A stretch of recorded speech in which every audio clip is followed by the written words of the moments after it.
Le Grand Matin Sud Radio, 7h, 8h30, Maxime Trouleau.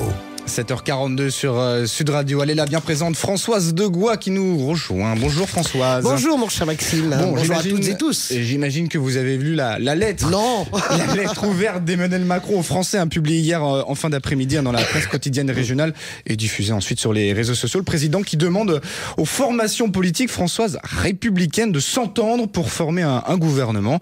Et vous nous dites, Françoise Degois, que le président joue un jeu dangereux. Oui, Maxime, très dangereux dans ce texte sans queue ni tête. Moi, j'y vais carrément. Emmanuel Macron refuse obstinément de reconnaître le verdict des urnes avec cette phrase indigne en fait d'un président.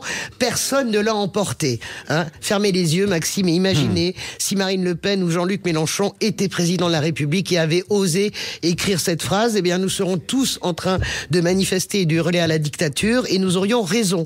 C'est plus que du déni, c'est une stratégie totalement perverse qui consiste à nier volontairement le réel, à brouiller les esprits, à gagner du temps. Mais pourquoi faire au fait, Le roi est nu. Sa majorité battue à 3 reprises depuis le 9 juin part en quenouille. Vous savez que l'aile gauche se détache pour créer son groupe avec Sacha Houlié. L'aile droite, elle, ne sait plus tout à fait où elle habite. Laurent Wauquiez, lui, le nouveau patron du groupe qui s'appelle désormais la droite républicaine, anciennement les Républicains, eh bien, il a été clair hier après-midi. Il n'est pas question que nous participions à la moindre coalition. Il n'en est pas question. Vous imaginez, ça s'appelle une fin de non-recevoir. Le directeur de cabinet de Gabriel Attal, lui, Emmanuel Moulin, a informé hier soir les autres directeurs de cabinet des ministères que la démission du gouvernement devait être acceptée par le chef de l'État le 17 juillet. Alors, 17 juillet, 11 juillet, 6 jours. Quelle issue pour lui, à part demander à la gauche de former un gouvernement?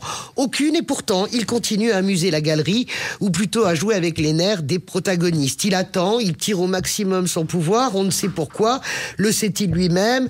Les mauvaises langues disent qu'il peut aussi espérer une abstention bienveillante du groupe du Rassemblement National, et ça n'aurait rien d'étonnant quand on comprend qui dîne avec qui, notamment Édouard Philippe et son conseiller très spécial Thierry Solère avec Jordan Bardella et Marine Le Pen avant les élections. On peut tout imaginer ou penser qu'il est juste déboussolé en restant gentil. Et la gauche, que fait-elle, Françoise? Écoutez, elle tente de s'organiser, mais on voit bien à quel point il est difficile, en fait, à l'heure où on se parle de faire plier les insoumis qui ne comprennent pas, ou font semblant plutôt de ne pas comprendre qu'un Premier ministre insoumis, ça n'est pas acceptable, et c'est acceptable par personne.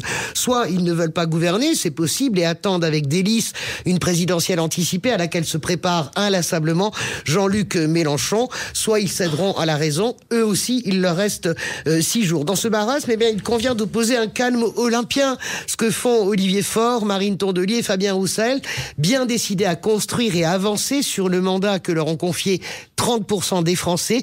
Dimanche dernier, 30% des Français, la gauche arrivée en tête, donc n'en déplaise à Emmanuel Macron. Merci beaucoup Françoise Degois, on vous retrouve tout à l'heure, notamment avec les débats avec Elisabeth Lévy. Merci beaucoup Françoise, 7h45 tout de suite, Sud Radio vous explique.